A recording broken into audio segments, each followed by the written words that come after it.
Yogička filozofia, ale najmä meditačná prax je o tom, že sedíte hodiny denne v nepohnutom stave a skrátka sa učíte pozorovať svoju myseľ, všetko, čo vaša myseľ robí, a učíte sa ju urobiť silnejšou a disciplinovanejšou.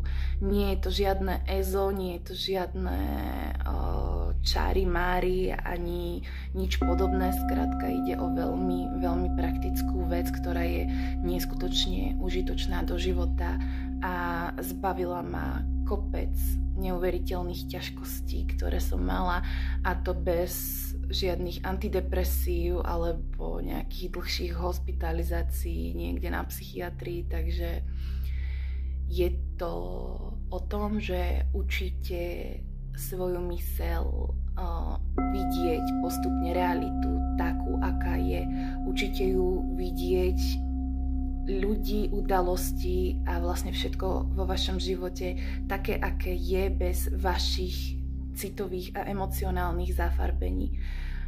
S prievodným ako keby príznakom tejto buddhistickej meditácie sú tzv. Vhľady alebo aha momenty, ktoré s vami potom už následne ostávajú. A je to vhľad do toho, že všimnete si, doslova si všimnete a uvedomíte si, že vaše oddelené, separované ja, alebo teda ego, je neexistujúce, že vaše oddelené ja jednoducho neexistuje. Je tu prítomná nejaká existencia a ste súčasťou tejto existencie. Ste súčasťou tohto celku, súčasťou jednoty, súčasťou diania. Ďalším vhľadom je, že veci v tejto realite sú v skutočnosti prázdne.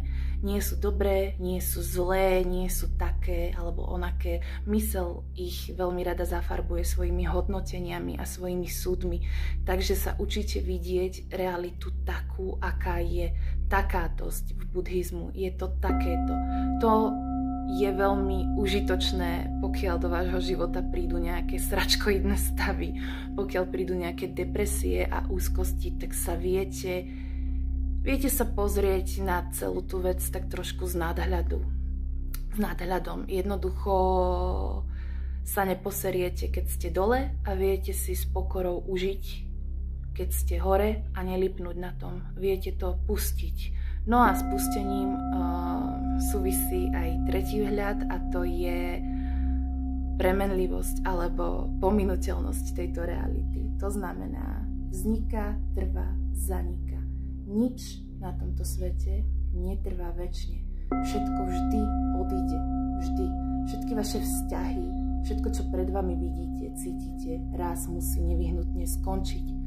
Všetci vaši blízki raz odídu. Keď nie je za vášho života, tak odídu v hodinu vašej smrti.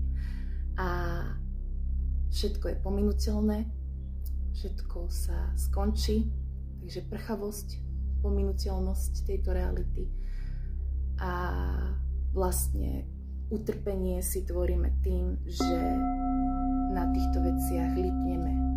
Trpíme vtedy, keď sa na tieto veci naviažeme a keď sa nevieme odpútať. Takže vyslobodenie sa z utrpenia rovná sa učiť sa citovo odpútať, púšťať.